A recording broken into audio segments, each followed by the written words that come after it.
bekas orang sakit, potongan jari, potongan usus, itu kan kita kan nggak pernah tahu itu sepet, jarum, bekas suntik, kita kan nggak pernah ngerti itu dikemanakan. Limbah yang punya nilai jual itu dipilah, yang harusnya dimusnahkan, ternyata oleh si oknum vaskes ini kemudian dijual. Dijual ke pengepul.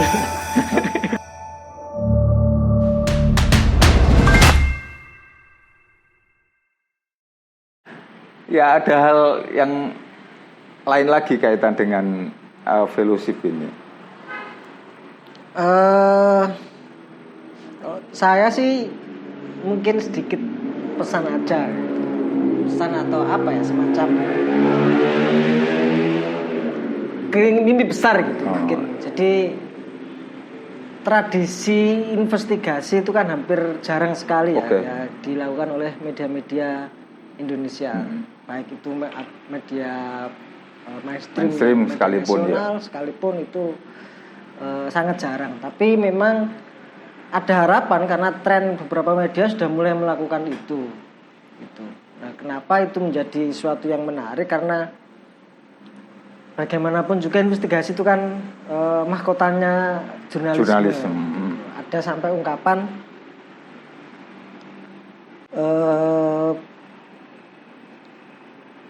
jurnalisme itu akan mati ketika misalkan si jurnalis tidak bisa memandang satu persoalan sebagai persoalan yang harus diungkap gitu. Misal kita dapetin suatu masalah ini tidak beres, kemudian kita diemin, itu biasa ya akhirnya mati gitu. Jadi saya sih berharap tradisi ini terus bisa dibangun, baik oleh kita di teman-teman di Warta Bromo atau juga teman-teman yang lain. Salah satunya adalah dengan membentuk satu konsorsium atau kelompok kerja atau kelompok diskusi oleh teman-teman jurnalis. Ya sekedar seperti kita ngobrol sekarang ini kan bagian dari membangun kapasitas itu. Ngono sih, Pak. Iya, jadi investigasi memang sebagai wajah jurnalisme ya. Jadi memang ini jadi satu kekuatan sendiri karena memang di situ kita bisa disebut menjadi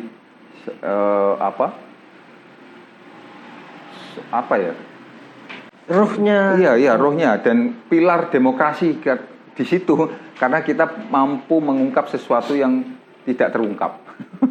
Yang coba disembunyikan, yang belum terungkap dan seterusnya. Sekali lagi masalah, kalau kemarin sedikit mengulas tentang pentingnya investigasi, bisa sedikit diceritakan Pak kaitan dengan isu yang kemarin, lingkungan. Itu apa yang terus akhirnya mengemuka itu? Contohnya, investigasi. Yang tahun lalu lah. Yang tahun lalu itu kebetulan tahun lalu kita ngerjakan soal jual beli limbah medis ya. Beli limbah medis. Nggak pernah disorot soalnya ini ya kan? Ya, padahal itu limbah medis itu kan masuk kategori limbah berbahaya dan beracun ya, karena dia punya karakteristik toksik, beracun.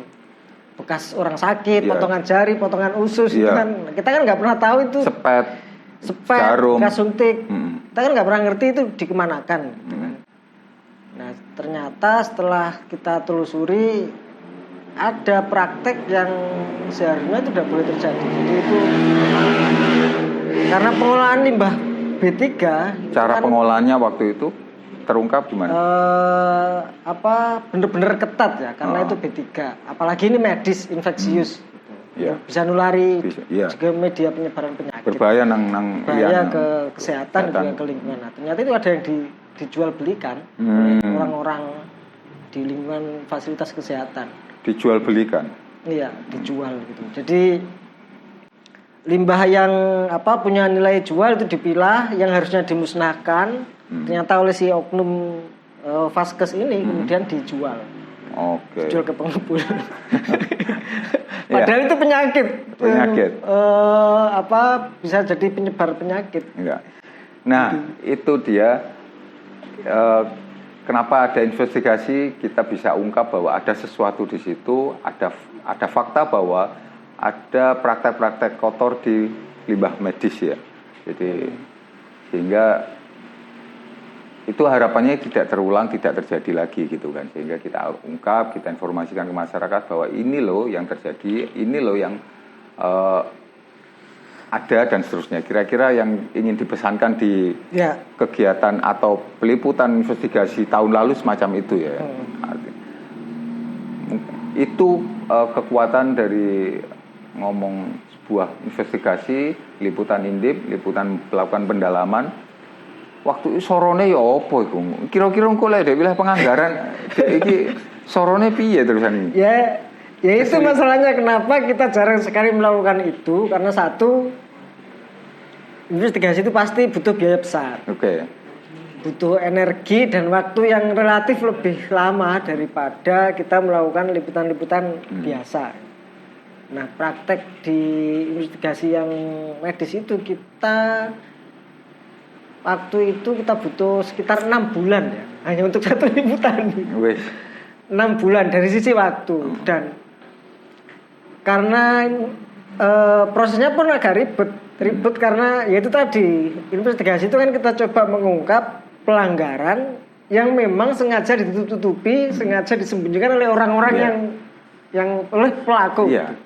Gak mungkin kan misalkan si Doni atau siapa jual limbah medis kemudian woro-woro saya jual limbah medis, kan nggak mungkin gitu kan.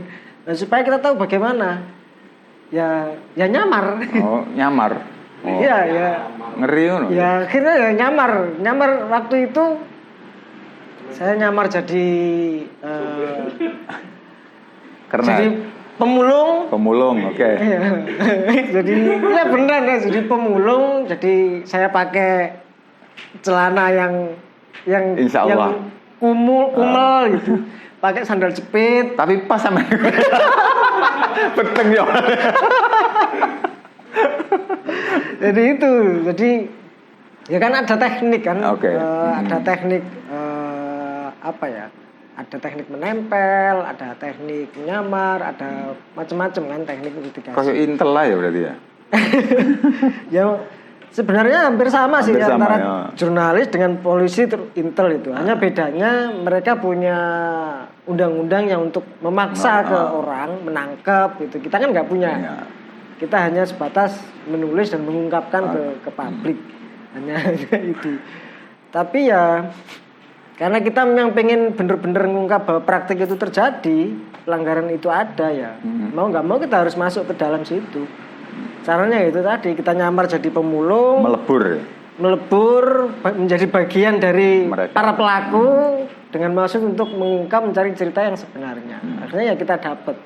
Jadi limbah itu sebelum dilempar ke pengepul itu dipilah dulu, kemudian digunting, dipotongin, dipacking, terus dijual dengan harga sekian ke pengepul. Kalau mungkin kita bilang saya jurnalis, ya sangat tidak mungkin kita akan dapat cerita itu. Kita baru dapat setelah kita pura-pura jadi pemulung itu. Waduh, jadi ono kisah sedih di balik kesedihan ini. Iya. Jadi itu satu catatan bahwa mengemas berita tidak hanya di wilayah straight, tidak hanya di wilayah berita ringan, berita nggak hanya kuliner, nggak hanya yang di permukaan, cerita human mungkin itu satu bagian memang dari kita, tapi ada hal yang sudah disebut tadi Pak, investigasi atau ngomong indip atau ngomong sorotan atau ngomong pendalaman, bahwa media punya peranan penting seperti yang digambarkan oleh Pak Aat untuk mengawal demokrasi sebenarnya ya, wat megawat ini ya kalimatnya, untuk mengawal atau memberikan informasi yang utuh, informasi yang sebenar-benarnya bahwa ada perkara, bahwa ada masalah di situ, tapi tidak golek perkara, tapi nggak golek cerita sing aneh-aneh. Kalau memang nggak ada ya nggak perlu. Jadi faktanya seperti yang dilakukan Pak A tadi, bahwa tim yang tahun lalu ada aksi tidak boleh dilakukan, ya jual beli limbah medis. Bagaimana limbah medis yang harusnya dihancurkan itu dimanfaatkan untuk mendapatkan keuntungan pribadi. Cuan. Ini saya kira memang sudah diungkap tahun lalu oleh Pak Aat, diantaranya sudah di Warta Bromo juga ada, bisa cek. Ada hal lain lagi mungkin Pak Aat sebelum kita akhiri ngobrol santai. Ngopi sih. Saya kira itu sih Pak, mungkin nanti kita lanjut dengan ngopi jurnalistik yang lain. Ngopi jurnalistik. Ya, ngobrol pagi, ngobrol santai di Warta Bromo. Baik, mungkin kalimat ending di ajang kali ini.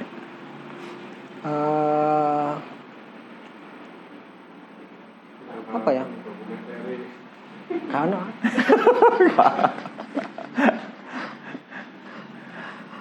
memastikan hidup dengan benar. Pak, itu tadi Polo bincang-bincang ngoncai awake dhewe. Saya sebagai pewarta, Pak As sebagai pewarta, seorang bahwa ada hal yang juga perlu jadi catatan, ya ini liputan investigasi, liputan indip melakukan pendalaman. Tentu ini satu bagian dari roh atau ngomong wajah dari jurnalisme sesungguhnya. Jadi tidak hanya di permukaan, tapi kita bagaimana mengungkap fakta sebagaimana faktanya, mengungkap cerita sebagaimana ceritanya. Saya kira dicukupkan itu. Salam.